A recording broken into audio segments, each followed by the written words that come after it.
Brother, ఇవాళ రాష్ట్రంలో MLC ఎన్నికలు ఏదైతే ఖమ్మం కావచ్చు, వరంగల్ కావచ్చు, నల్గొండ కావచ్చు, సో వీటికి సంబంధించిన 3 పార్టీలు పోటీ చేస్తూ ఉన్నాయి, ఇండిపెండెంట్గా కూడా పోటీ చేస్తూ ఉన్నారు. సో ఎలా ఉండబోతుంది అంటారు?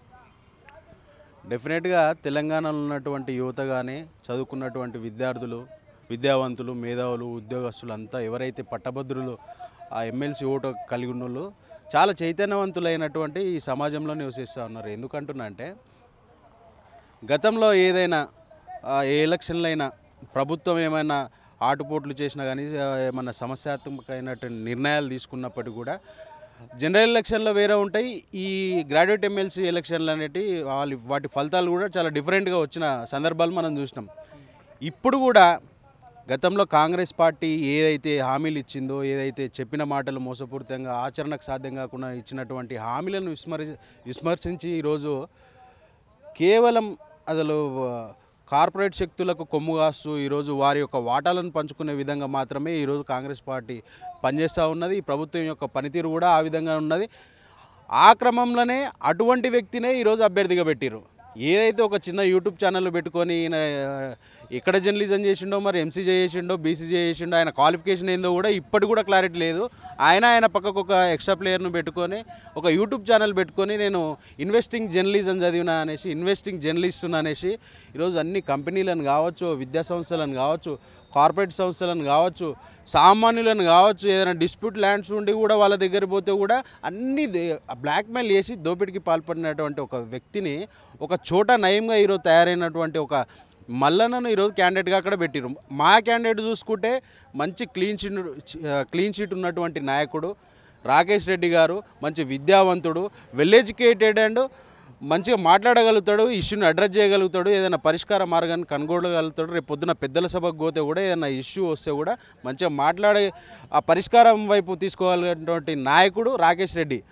ఇంకొక క్యాండిడేట్ ఉన్నాడు, ఇండిపెండెంట్ క్యాండిడేట్లు ఒక 2-3 పోటీ చేస్తున్నట్టున్నాడు. వీళ్ళు కాంగ్రెస్ వాళ్ళు ఇచ్చిన హామీలు ఏదైతే జాబ్ క్యాలెండర్ చెప్పినటువంటి నిరుద్యోగులకు జాబ్ క్యాలెండర్ లేకుండా ఈరోజు 5-6 నెలలు గడుస్తూ ఉన్నా కూడా ఒక్క జాబు అనౌన్స్మెంట్ చేయకుండా ఈరోజు గతంలో ఉన్నటువంటి ప్రకటనలో 30,000 ఉద్యోగాలు నెల రోజుల మేము ఇచ్చినామనేసి చెప్పుకుంటున్నటువంటి కాంగ్రెస్ పార్టీ ఒక విధంగా ఉంటే, ఒక ఆయన వేసిన నోటిఫికేషన్ వేసినట్టే కోర్టులకు తీసుకుపోయినటువంటి అశోక్ అంటే విద్యార్థులకు, నిరుద్యోగుల పట్ల ఈయనకు అసలు ఏ పార్టీ చిత్తశుద్ధి ఉన్నదో ఇక్కడనే తెలుస్తున్నది. చిన్న వాళ్ళ లొసుగులు లెంకి ఈరోజు వాటిని ఆపేయాలి, ఏ విధంగా అయినా సరే వాటి అసలు రిక్రూట్మెంట్ ఆగొద్దు, దీని మీద ఒక రాజకీయం జరగాలి, నేను హైలైట్ కావాలి అనే ఒక రాజకీయ ఎజెండాతోనే గతంలో ఒక 5-6 ఏళ్ల నుంచి కూడా ఆయన పనిచేసుకుంటా ఈరోజు నేను నిరుద్యోగులకు నాయకుడిని, నేను విద్యార్థులకు నాయకుడిని, ఎవరైతే ప్రిపేర్ అవుతున్నారో వారికి నేను నాయకుని అనేసి ఆయన అనౌన్స్ చేసుకొని స్వతహాగా ఈరోజు పోతున్నటువంటి పరిస్థితి. కాబట్టి విద్యార్థులు, నిరుద్యోగులు మోసపోతూనే ఉన్నారు. గతంలో ఇచ్చినటువంటి హామీలు ఈ పార్టీకి కూడా నెరవేరకుండా ఇంకా మోసం చేస్తూ ఉన్నారు కనుక ఖచ్చితంగా ఇప్పటికైనా రిలేషన్ రావాలి విద్యార్థులలో కానీ, నిరుద్యోగులలో కానీ. 6 నెలలు గడిచినటువంటి 6 నెలల్లో ఏ నోటిఫికేషన్ ఇచ్చిర్రు? అసలు ఒక డిఎస్సి అంశమే తీసుకుందాం ఉదాహరణకి.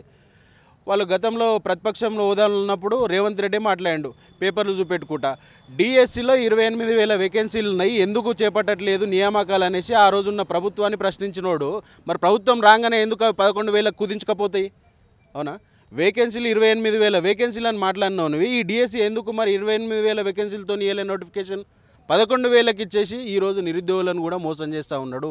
తప్పుడు మాటలు, తప్పుడు ప్రచారాలతోని, తప్పుడు హామీలతోని ప్రభుత్వంలోకి వచ్చిన తర్వాత ఈరోజు కంప్లీట్గా విద్యార్థులను కానీ, నిరుద్యోగులను కానీ ముంచే కుట్రలో ఈ కాంగ్రెస్ ప్రభుత్వం పనిచేస్తున్నది. అటు ఏదైతే యూనివర్సిటీకి సంబంధించిన వాళ్ళు బీసీలకి ఆధ్వర్యంలో ఉంటుంది, మంచి చెడు అయినా బాగోవాలని ఏదైనా కూడా. సో ఇన్ఛార్జ్ బీసీలను నియమించింది ప్రభుత్వం, దాని పట్ల మీ స్పందన ఏంటి? ఇప్పుడు ఒక విద్యా వ్యవస్థ మంచిగా ఉండాలంటే, ఒక యూనివర్సిటీ మంచిగా మనుగడలోకి రావాలంటే క్వాలిఫైడ్, ఒక అర్హులైనటువంటి మంచి వెల్ ఎడ్యుకేటెడ్, మంచి వెల్ ఆర్గనైజ్డ్ ఒక ప్రొఫెసర్ వస్తే ఈ యూనివర్సిటీ సాధక బాధకాలు తెలుస్తాయి. ఇక్కడ ఉన్నటువంటి పరిస్థితులు ఎట్లా ఉంటాయి, లైబ్రరీ ఏ విధంగా నడుస్తున్నది, అకాడమిక్గా క్లాసులు ఎట్లా నడుస్తున్నాయి, ప్రొఫెసర్లు ఎట్లా పనిచేస్తున్నారు అనేది ఒక అవగాహన ఉంటుంది. ఈ ప్రొఫెసర్లను శాశ్వతంగా నియమించాల్సినటువంటి బాధ్యత ఉన్నటువంటి ప్రభుత్వము ఇన్ఛార్జ్ వీసీలను అనౌన్స్ చేసి నిన్న ఐఏఎస్లను ఎక్కడికక్కడ 10 యూనివర్సిటీలు ప్రభుత్వ యూనివర్సిటీలు ఉంటే ఎక్కడికక్కడ ఐఏఎస్లను ఇన్ఛార్జ్ వీసీలుగా అనౌన్స్ చేసి చేతులు దులిపేసుకుంటే ఈరోజు కాలయాపన చేస్తూ ఉన్నది. యూనివర్సిటీల మనుగడలో ఉంటే విద్యార్థులు చైతన్యవంతులు అవుతారు. విద్యార్థులు చైతన్యవంతులు అయితే ఈ ప్రభుత్వాన్ని నిలదీస్తారు అనేసి ఒక అభద్రతా భావంతో ఈరోజు ఇన్ఛార్జ్ వీసీలుగా చెలామణి చేస్తా ఈరోజు కాలయాపన చేస్తా ఈరోజు కుట్ర చేస్తూ ఉన్నది కాంగ్రెస్ ప్రభుత్వం. గత ప్రభుత్వం 2019లో ఇన్ఛార్జ్ వీసీలను అనౌన్స్ చేస్తే ఇదే రేవంత్ రెడ్డి మాట్లాడిండు. ఆ రోజు ఇదే కాంగ్రెస్ నాయకులు మాట్లాడిర్రు. ఇన్ఛార్జ్ వీసీలు కాదు శాశ్వత వీసీలు అనౌన్స్ చేయాలనేసి ఆ రోజు విద్యార్థులను ఆందోళనకు గురి చేసి రోడ్ల మీదకి ఎక్కించి పోరాటాలు చేయించిన కాంగ్రెస్ పార్టీ ఈరోజు అధికారంలోకి వస్తే ఎందుకు ఈ మార్పు? అసలు ఆ రోజు ఒక మాట ఈ రోజు ఒక మాట ఎందుకు? శాశ్వత వీసీలు ఖచ్చితంగా నియమించాల్సిందే. నిన్న 21 తారీఖే వీసీల యొక్క పదవీకాలం అయిపోవడంతోనే సర్చ్ కమిటీ వేసి వాళ్ళని నియమించాల్సినటువంటి బాధ్యత ఉన్న కాంగ్రెస్ పార్టీకి కూడా ఎన్నికల కోడ్ అమలులో ఉన్న సాకుదారా అయినా చేయకుండా ఉంటారేమనేసి ఎలక్షన్ కమిషన్ కూడా వీళ్ళకి పర్మిషన్ ఇచ్చింది ప్రభుత్వానికి. యూనివర్సిటీలకు ఏ ఆటంకాలు రావద్దు, యూనివర్సిటీలకు సంబంధించినటువంటి వీసీల నియామకం జరగాలి అనేసి ట్రాన్స్పరెంట్గా జరగాలనేసి వాళ్ళకి ఎలక్షన్ కమిషన్ కూడా అలో చేస్తే వాటిని కూడా ఈరోజు లెక్క చేయకుండా ఎలక్షన్ కమిషన్ ఇచ్చినటువంటి పర్మిషన్ కూడా ఈరోజు వాళ్ళు లెక్క చేయకుండా వీళ్ళ మరి బేరసారాలు కుదరలేదో, లెక్కలు వాళ్ళ తారుమారైనాయో, అసలు వాటాలు తీరలేదో ఏందో కానీ ఇప్పటికి కూడా శాశ్వత వీసీలను అనౌన్స్ చేయకుండా ఇన్ఛార్జ్ వీసీలతో కాలయాపన చేసే పరిస్థితి ఉన్నది.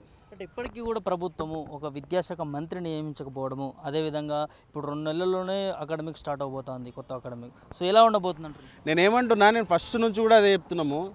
రేవంత్ రెడ్డి అనేట ఆయన అన్ఫిట్, అడ్మినిస్ట్రేషన్ తెలియదు, ఏ డిపార్ట్మెంట్ ఎట్లా పనిచేస్తుందని తెలియదు. ఈరోజు ఆ ఎమ్మెల్సీ అభ్యర్థి ఎట్లున్నాడో రేవంత్ రెడ్డి ఆయన అన్న అయితే ఈయన తమ్ముడు లాంటోడు. ఇద్దరు బ్లాక్మెయిల్ చేసి ఆ సీనియర్లను అదో ఏదో కన్విన్స్ చేసుకొని ఈరోజు సీఎం పదవికి వచ్చిండు ఆయన. ఈ ప్రభుత్వ యంత్రాంగం ఏ విధంగా పనిచేస్తుంది, అసలు జనాలకు కావాల్సినటువంటి అంశాలు ఏవి, దేని మీద చర్చ జరగాలనేది కూడా సోయి లేకుండా ఇప్పటికీ 6 నెలలు గడుస్తున్నది. విద్యాశాఖకు ఒక మంత్రి లేడండి. ఇప్పుడు రేపు పొద్దున అకాడమిక్ ఇయర్ స్టార్ట్ అవుతుంది, అధిక ఫీజులు వసూలు చేస్తున్నారు. ఎవరికి చెప్పాలి? విద్యార్థులు, పేరెంట్స్ అయినా, విద్యార్థులైనా, విద్యార్థి నాయకులైనా ఎవరి దగ్గర పోయి గెలవాలి?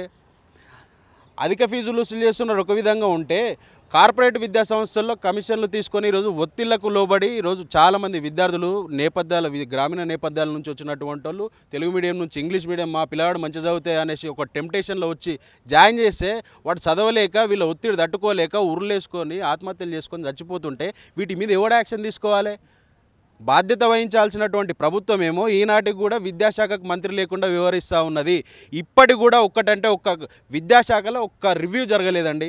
అసలు ఏ ఇన్స్టిట్యూట్ ఎట్లా పనిచేస్తున్నాయి, ప్రైవేట్ విద్యా సంస్థలు ఎట్లున్నాయి, ప్రభుత్వ విద్యా సంస్థలు ఎట్లున్నాయి, యూనివర్సిటీలు ఎట్లా ఉన్నాయి అనే ఒక్క రివ్యూ జరగకుండా, ఆ శాఖల రివ్యూ జరగకుండా అసలు విద్యాశాఖను ఎట్లా మనుగడలు తీసుకుపోతారు? కాబట్టి విద్యార్థులు, నిరుద్యోగులు, పట్టభద్రులు అంతా చాలా క్షుణ్ణంగా పరిశీలిస్తూ ఉన్నారు. ఈ అసమర్థమైనటువంటి ప్రభుత్వాన్ని ఖచ్చితంగా బుద్ధి చెప్తారు.